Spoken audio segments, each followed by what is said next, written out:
Lagi nila sila lumamin!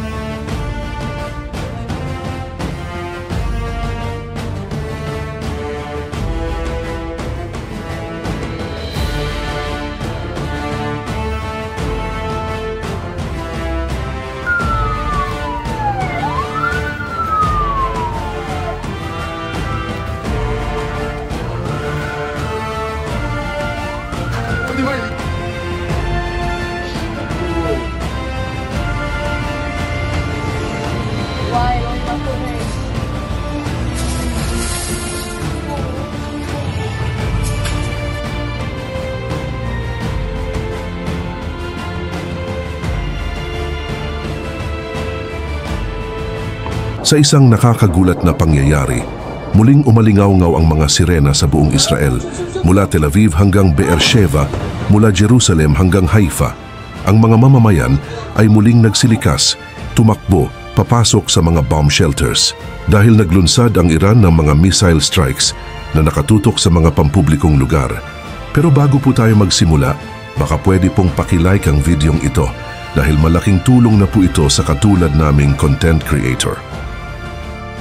Kung saan, walang pag-aalinlangan, walang kahit anong babala, walang pasintabi sa mundo.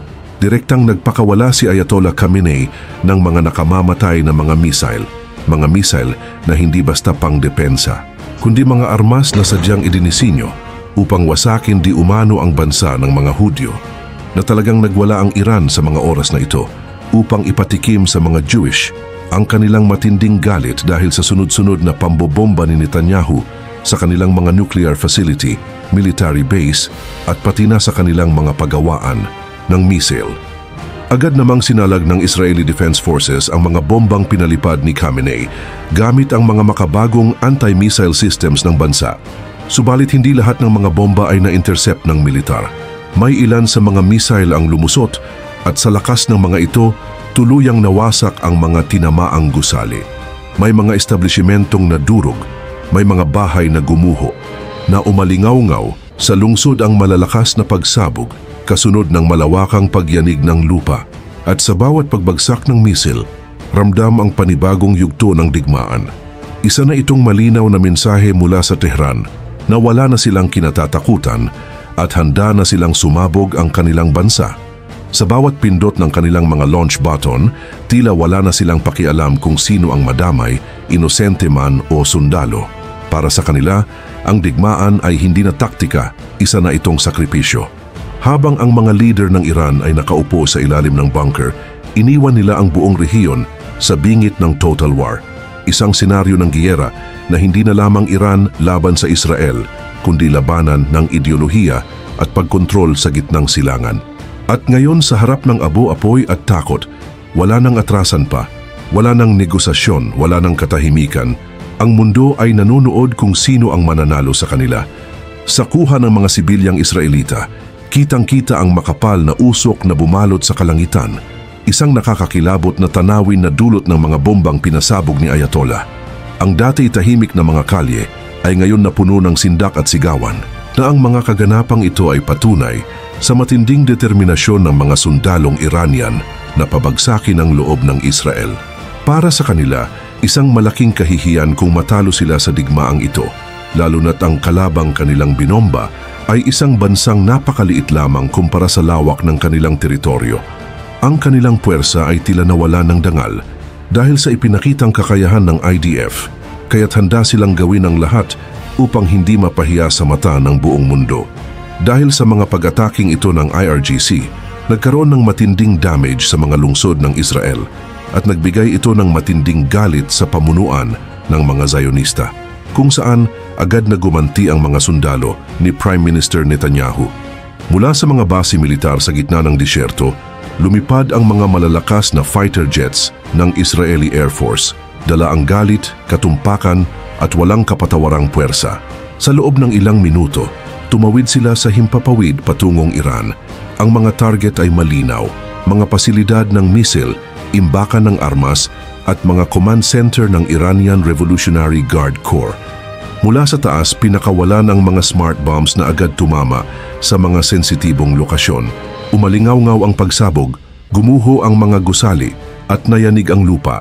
Ito ang tinig ng digmaan mula sa IDF na hindi kami titigil sa pag-atake hanggang sa hindi tuluyang nadurog ang mga nuclear sites ni Ayatollah. Sa bawat bomba na bumabagsak, parang isinisigaw ng mga Jewish na hindi kami aatras at kailanman hindi kami susuko.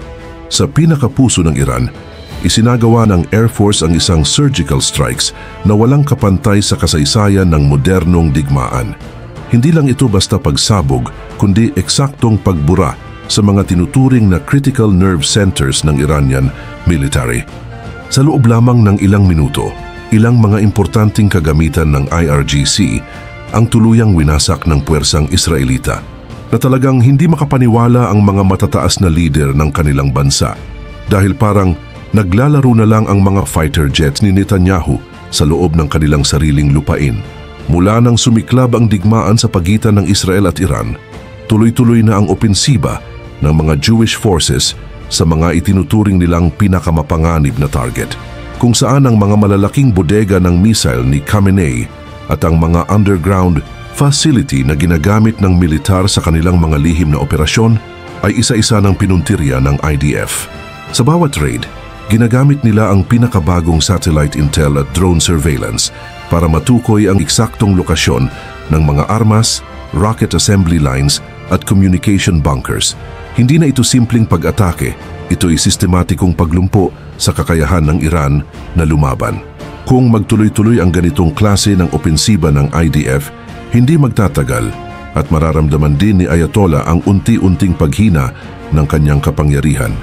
Ang Iran, na matagal nang nag-aangking haligi ng paninindigan sa gitnang silangan, ay kasalukuyang nahaharap na sa sunod-sunod na problema. Hindi lamang mula sa militar ni Netanyahu, kundi pati na rin sa panloob na presyon sa kanilang sariling bayan. Ngayon pa lang unti-unti nang lumilitaw ang malinaw na senyales na hindi kayang pigilan ng IRGC ang sunod-sunod at malulupit na pag-atake ng IDF, sapagkat ang mga sundalong Israeli ay hindi nagsasagawa at umaasa sa mga missile strikes tulad ng mga ginagawa ng Iran.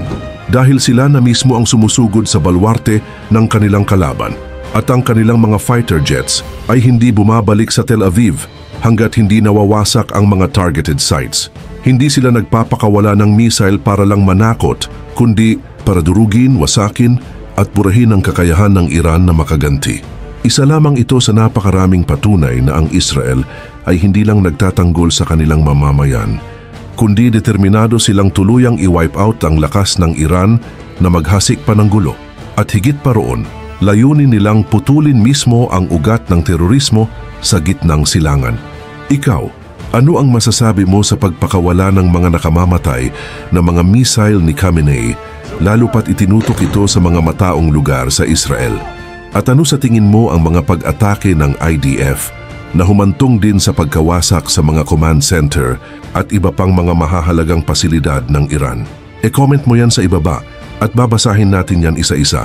Hanggang dito na lamang po. Maraming salamat po sa inyong lahat at mabuhay po kayo.